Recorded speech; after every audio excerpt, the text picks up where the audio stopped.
Bhavnathpur township में बिना पूर्व सूचना बिजली आपूर्ति ठप होने से लोगों में भारी नाराजगी है।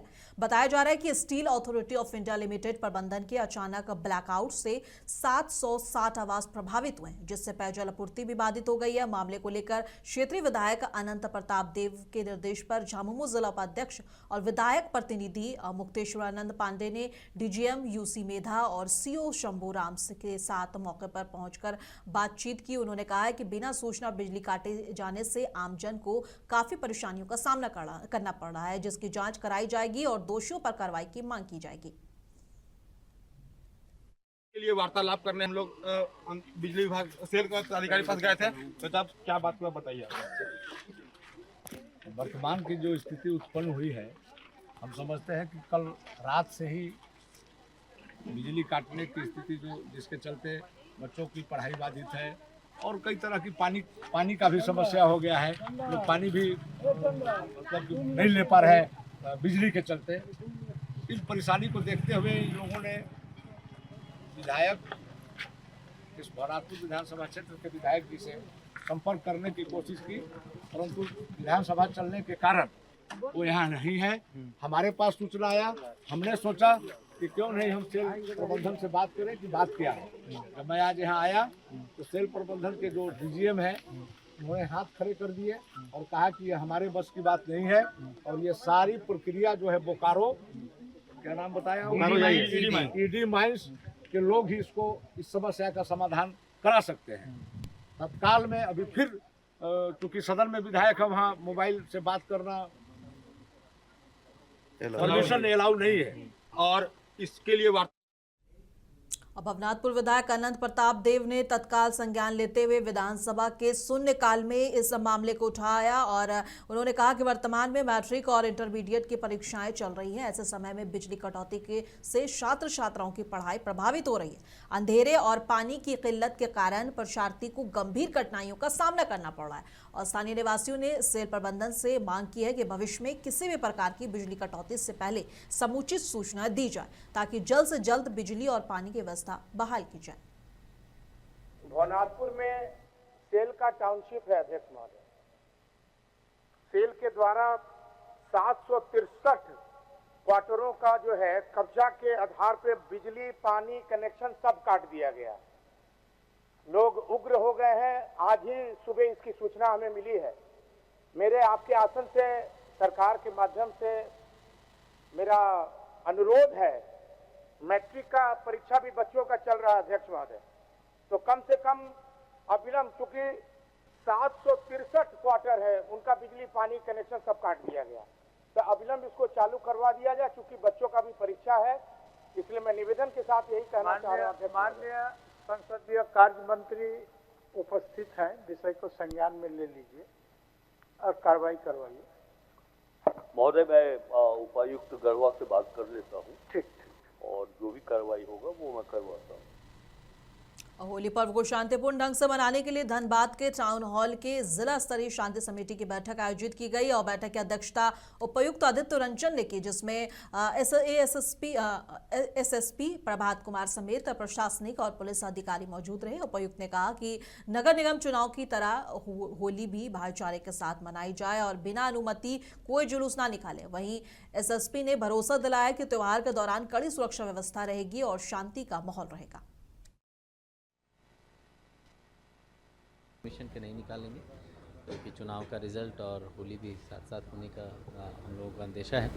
तो मेरी आम लोगों से बहुत अपील होगी कि शांतिपूर्ण तरीके से पर्व त्यौहार मनाएं और अंत में आप सभी को होली और रमजान की बहुत बहुत शुभकामनाएं। पानी और सफाई को लेकर क्या कुछ देखिए, हर एक शांति समिति के बैठक में आता है और ये हम भी समझते हैं कि पर्व त्यौहार के टाइम में बिजली पानी स्ट्रीट लाइट ये सब सुदृढ़ दुरुस्त रहना बहुत आवश्यक है, क्योंकि लोगों के घर में गेस्ट आते हैं, दूसरे जगहों से लोग अपने अपने घर में आते हैं जो बाहर काम करते हैं, तो उनको एक अच्छी सुविधा धनबाद जिला प्रशासन, धनबाद नगर निगम, धनबाद पुलिस प्रशासन देना चाहता है।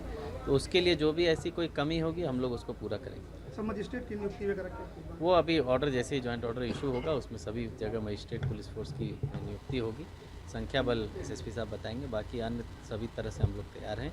कंट्रोल रूम 24/7 फंक्शनल रहेगा एज यूजुअल और कंट्रोल रूम में जैसे कि इलेक्शन में हम लोग को लगभग 110 के आसपास कंप्लेंट आए, उसमें से 108 हम लोग on the day same day resolve किया। तो कंट्रोल रूम में जो भी ऐसी शिकायत आएगी, आम आदमी की हो, पदाधिकारी की हो, कर्मी की हो, प्रेस मीडिया के भाई बंधु की हो, तो हम लोग उसको on the spot same day resolve करने का प्रयास करेंगे। आज डीसी साहब की अध्यक्षता में शांति समिति की बैठक की गई है।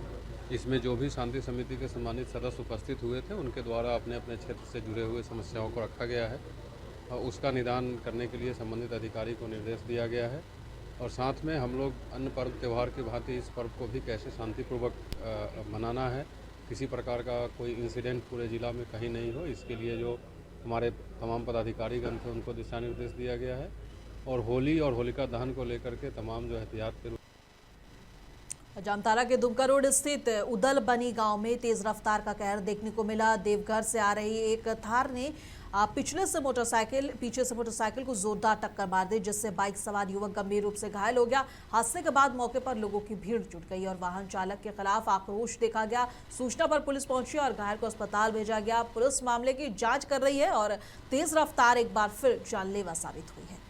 खाना वाना खा के सुतल थे, लेकिन बहुत जोर से आवाज हुआ यहाँ पे, बहुत जोर से। हमको लगा कि मेरा दुकान में कुछ ब्लास्ट आर हो गया, तो हम भी नींदे से दौड़ के आए बाहर। उसी समय देखते हैं कि यहाँ पे किसमें यही थार और टीवीएस का गाड़ी में किसी के घायल हुआ है। हाँ, टीवीएस वाला बाइक सवार का ज्यादा चोट लगा है, पीछे पूरा फट गया है। हरवा दिन सियासी गर्माहट से भरा रहा। सदन के पोर्टिको में महागठबंधन के विधायकों ने बढ़ते अपराध और कानून व्यवस्था को लेकर जोरदार प्रदर्शन किया। पटना में कारोबारी हत्या और दलित भूमिहीनों को 3 डिसमिल जमीन देने के मुद्दा प्रमुख रहा और आरजेडी विधायक ने हिमाचल दौरे पर केंद्रीय गृह मंत्री अमित शाह के बिहार दौरे से जुड़े सवाल भी उठाए और सदन में कैग रिपोर्ट पेश हुई और कई संशोधन विधेयक रखे गए, जिन पर सरकार विपक्ष के बीच तीखी बहस देखने को मिली।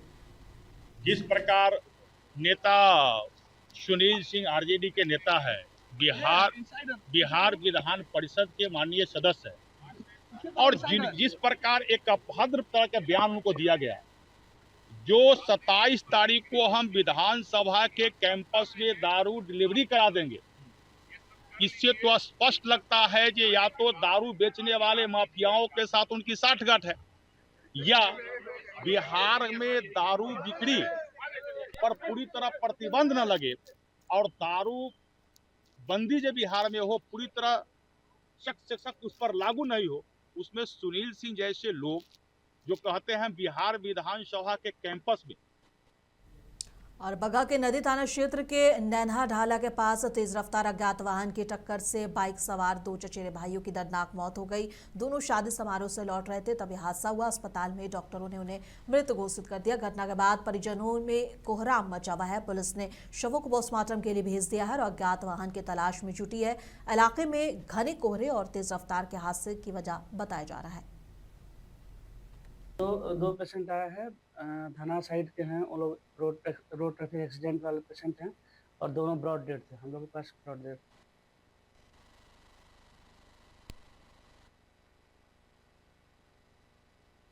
बिहार में जहानाबाद में यादव जी की लव स्टोरी फिल्म रिलीज से पहले ही विवाद खड़ा हो गया है।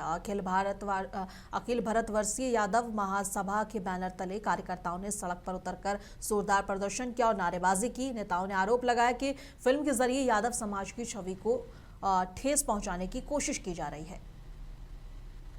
से लेके अमीर लोग हैं, अगर उन पर अत्याचार होता तो हमेशा यादव चट्टान बन के उनके साथ खड़ा होने का काम किया है। क्या मांग करते हैं? हम लोग मांग करते हैं कि यादव का लव स्टोरी फिल्म है, इसको कल से जो प्रदर्शित होना है उस पर प्रतिबंध लगाया जाए और इसमें अंकिता भंडाना है, जो है तिवारी है, सौरभ तिवारी है, संदीप कुमार है, विशाल कुमार है, ये सभी पर FIR दर्ज करके इनको जेल के सलाखों में बंद किया जाए। अगर मांग पूरी नहीं होती तो हम लोग इससे भी बड़ा आंदोलन करेंगे और यादव अपने मान सम्मान की रक्षा करने के लिए। पूर्व मंत्री और पूर्व सांसद पूर्णमासी राम को बगहा के नारायणपुर घाट पर राजकीय सम्मान के साथ अंतिम विदाई दी गई और तिरंगे में लिपटे पार्थिव शरीर को नेताओं और परिजनों ने कंधा दिया। SDPO की मौजूदगी में जवानों के सशस्त्र सलामी दी और छोटे बेटे अजय राम ने मुख अग्नि दी और लंबे समय से बीमार चल रहे पूर्णमासी राम का पटना में निधन हुआ था। दलित राजनीति के बड़े चेहरे रहे। राम के बगहा के पुलिस जिला बनाने में अहम भूमिका निभाई थी और अंतिम संस्कार में सभी दलों के नेता और बड़ी संख्या में लोग मौजूद रहे।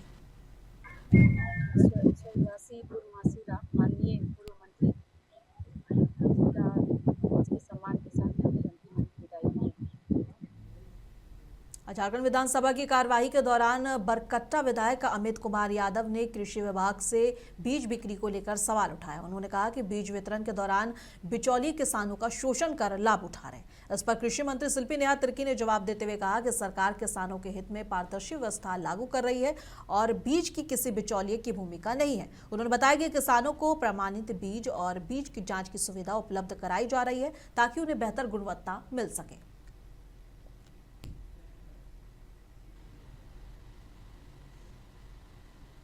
झारखंड विधानसभा की कार्यवाही के दौरान शिकारीपाड़ा विधायक आलोक कुमार ने अपने क्षेत्र में सड़क पक्कीकरण का मुद्दा उठाया।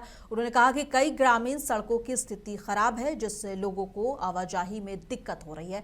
इस पर संबंधित मंत्री हफीजुल हसन अंसारी ने जवाब देते हुए कहा कि सरकार चरणबद्ध तरीके से सड़कों का निर्माण और मरम्मत का कार्य कर रही है और जिन सड़कों का प्रस्ताव लंबित है उन्हें प्राथमिकता के आधार पर पूरा किया जाएगा। संबंधित प्रश्न किया था, उत्तर संतोषप्रद है। बस जानना चाहता हूं कि ग्राम जामकदर पर्वतपुर राजबांग तक कन्हर पक्कीकरण करने का विचार सरकार रखती है। माननीय मंत्री जी। अध्यक्ष महोदय, जिस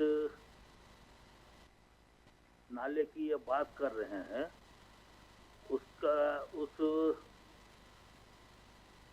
वो छोटी जलवाहा है, छोटे छोटे जलवाहा हैं और अभी हम लोग जो मेन उसका वितरणी है उसमें काम कर रहे हैं और उसका पक्कीकरण अभी तो हम लोग नहीं सोचे हैं। मिट्टी का कार्य करने के लिए सोचे हैं और अभी तक विभाग उतने छोटी जलवाहा को पक्कीकरण नहीं करता है, लेकिन फिर भी अगर आवश्यकता है और उसे जरूरत पड़ेगा तो उसको पक्कीकरण कराया जाएगा।